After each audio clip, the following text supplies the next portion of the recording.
How you doing? This is Terry Hill doing a YouTube product review on the 2013 Hypermotard SP. I picked this bike up 2 days ago, and this thing is sick. I've been riding since I was 6. My last few bikes have been Hayabusas, Ducati 1000s, and they've all been really fun, but this thing will literally rip your face off. I was skeptical at first. I almost bought the 1100, last year's model 1100, but when I saw pictures of this and read the reviews, the specs on it, I waited and ordered this one.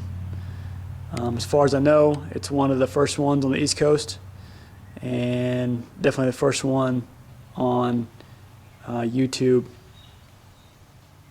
And it's a pretty wild ride. We'll do a quick overview. As you can see, it's got the white, black, and red Hypermotard SP theme. It's got Brembo brakes all the way around. Really nice.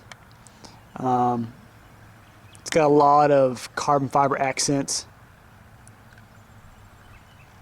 It's got the Ducati safety pack.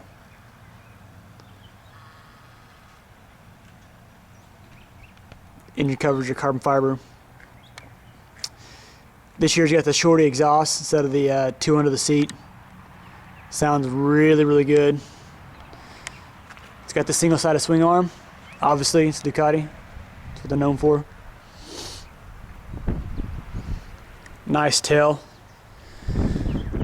Excited to see what type of aftermarket parts are out there to get rid of that fender.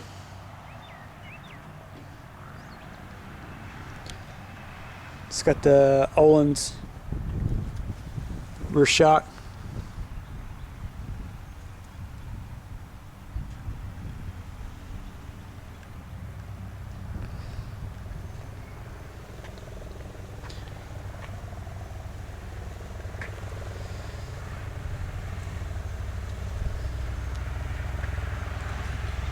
Lockable gas cap. And this year Ducati's really went out of their way to make this bike really user friendly. The first time I rode it was in wet conditions. I'll show you the different types of settings that it has. So as you can see here on the left hand side, right here is there's 3 different settings from the factory. You have sport, race, and wet. The bike has to be setting still with the engine running before you can actually set these settings. So when I rode it the first time, I had it in the wet setting. This is your toggle button right here. It doubles as your signals, but when you press it in, that's what toggles your settings, your different mappings. So right now it's in race setting. You just hold this down for 3 seconds.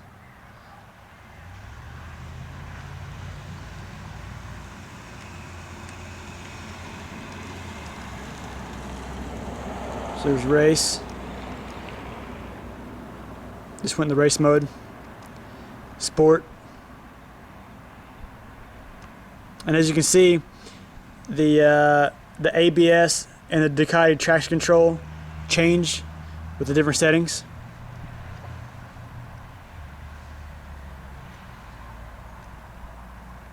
So on the wet setting, you see the traction control goes up to 7 and the ABS stays at 3. On the race, traction controls to 2 and ABS goes to 1.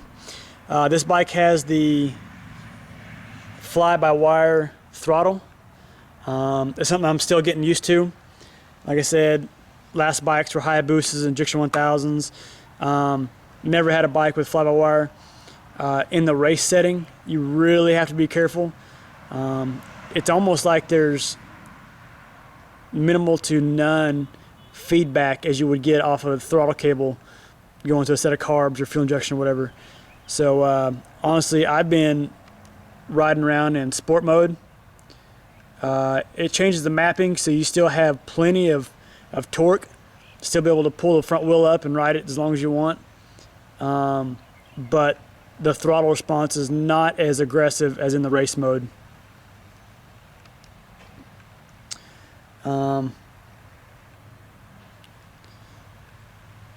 Obviously, you have your horn. You can also, with this button down here, right below. So this is how you set your settings. That's your left and right turn signals. This button right here, if you hold it,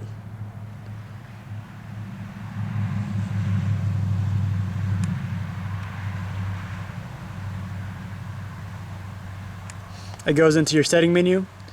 Within that menu, you have your race mode. This is how you can change your clock and your lap times and stuff. Pretty killer setup.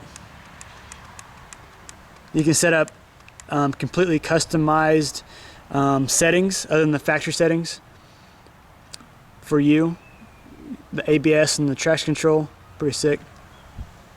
Also, that bottom button, if you don't hold it but you just cycle through it, it gives you your average fuel consumption, miles per gallon, average speed, your trip time, and your total mileage. We got about 80 miles on this bike. Started off when I picked it up, I had 1 mile, so I'm still in the break-in phase. Top button up here, if you toggle through it, it gives your outside ambient temperature. So it's 69 degrees here, your time, and your water temperature. Pretty neat. And you can see below that is your miles per hour. The one thing I don't really like about it is it doesn't have a fuel gauge.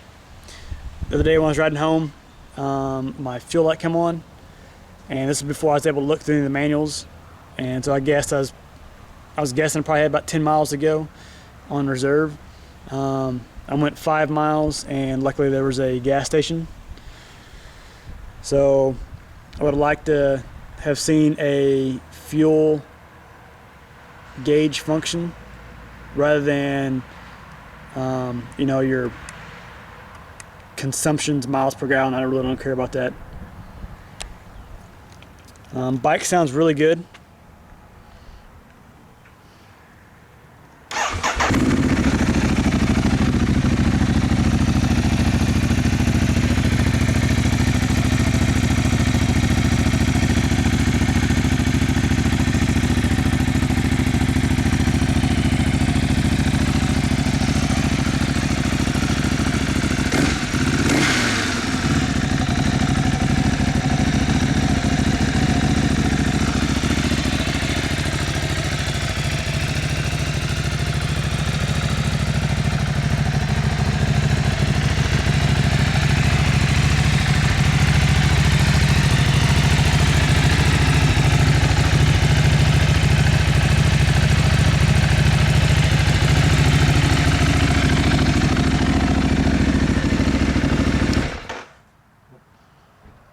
And as I learn more about the bike, I'll put on more reviews. But overall, super impressed. A lot of fun to ride, and would highly recommend getting this bike.